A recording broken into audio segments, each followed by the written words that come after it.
Assalamualaikum warahmatullahi wabarakatuh. Dan salam sejahtera untuk kita semua. Semoga kita semua berada dalam lindungan Allah Subhanahu wa taala. Amin. Halo teman-teman, pertama-tama saya akan memperkenalkan tim sukses dalam pembuatan video ini. Di antaranya Sylvia Anggreni Mirat, Nur Ramadhani, Anugrah Fatihatul Idam, Muhammad Ihsan Burhanuddin, dan Muhammad Jabrul Kubra. Yang dimana topik pembahasannya yaitu implementasi etika bisnis Islam dalam masyarakat dengan mata kuliah etika bisnis Islam dan dosen pengampunya yaitu Ibu Dian Rizky Pangestu SH.ME. Sebelumnya, tahukah kalian arti dari implementasi dan etika bisnis Islam? Yuk, simak artinya. Implementasi menurut Kamus Besar Bahasa Indonesia yaitu pelaksanaan atau penerapan. Sedangkan pengertian umum adalah suatu tindakan atau pelaksana rencana yang telah disusun secara cermat dan rinci atau matang. Tak hanya sekadar aktivitas, implementasi merupakan suatu kegiatan yang direncanakan serta dilaksanakan dengan serius, juga mengacu pada norma-norma tertentu guna mencapai tujuan kegiatan. Sedangkan etika bisnis Islam adalah seperangkat nilai tentang baik buruk, salah benar, dan halal haram dalam dunia bisnis berdasarkan pada prinsip-prinsip moralitas yang sesuai dengan syariah. Lantas, apa implementasi etika bisnis Islam dalam masyarakat? Berikut implementasi etika bisnis Islam dalam masyarakat. Yang pertama, peran negara. Negara memiliki peran mensejahterakan warga negaranya, sebab setiap masyarakat yang berada dalam suatu negara memiliki hak untuk memiliki pekerjaan serta kehidupan manusia yang layak sesuai dengan harkat dan martabat kemanusiaan. Tidak hanya mendapatkan kehidupan yang layak, hal ini juga dapat menghindari kondisi kemiskinan dalam suatu negara. Negara memiliki peranan dalam etika bisnis, di antaranya seperti mengeluarkan peraturan perundang-undangan tentang etika berbisnis. Selanjutnya, institusi Hizbah. Kata Hizbah berasal dari bahasa Arab, yaitu hasab, yang memiliki arti menghitung, menilai, serta menimbang. Jadi, Hizbah berarti memberi perintah untuk melakukan kebaikan ketika ada yang meninggalkan kebaikan itu, serta melarang kemungkaran. Adapun perintah kebaikan yang dimaksudkan terbagi menjadi 3 bagian, yaitu yang pertama, memerintahkan masyarakat melakukan kebaikan yang sesuai dengan yang diperintahkan oleh Allah Subhanahu wa taala. Yang kedua, memerintahkan kebaikan yang berkaitan dengan hak antara sesama manusia. Yang ketiga, perintah yang terakhir yakni memerintahkan perlakuan baik sesuai dengan apa yang diperintahkan Allah Subhanahu wa taala serta hak-hak manusia.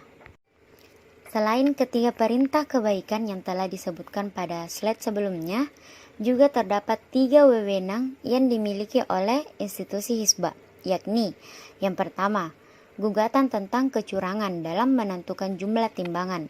Yang kedua, gugatan mengenai perlakuan penipuan dalam penjualan atau memberikan barang dengan kualitas yang berbeda atau kadaluarsa.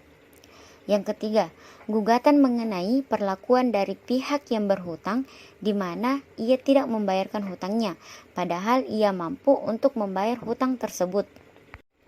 Yang terakhir, kontrol masyarakat atau social control merupakan sebuah mekanisme atau konsep serta strategi untuk mencegah terjadinya penyimpangan sosial dan diharapkan dapat mampu untuk mengajak dan mengarahkan masyarakat agar bisa berperilaku dan bersikap sesuai dengan norma dan hukum yang berlaku.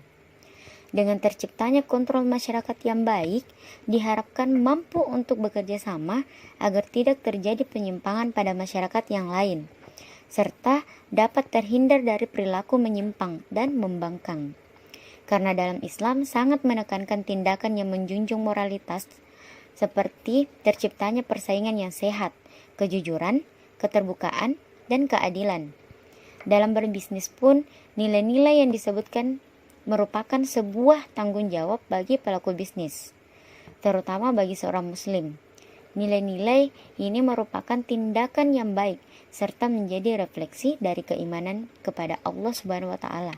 Bahkan Rasulullah Shallallahu alaihi wasallam memerankan diri beliau sebagai muhtazib. Adapun dalam mengimplementasikan etika bisnis Islam dalam masyarakat, tentunya harus memperhatikan prinsip-prinsip etika bisnis. Di antaranya, A. Jujur dalam takaran atau quantity. B. Menjual barang yang baik mutunya atau quality. C. Dilarang menggunakan sumpah atau alkaz. D. Longgar dan bermurah hati atau tasamu dan tarahum. E. Membangun hubungan baik antara kolega. F. Menetapkan harga dengan transparan. G. Jangan menyembunyikan kecacatan barang. H.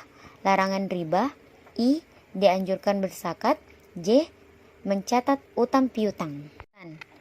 Negara merupakan tempat yang mewadahi masyarakatnya, sehingga negara juga memiliki peran penting dalam kehidupan masyarakatnya.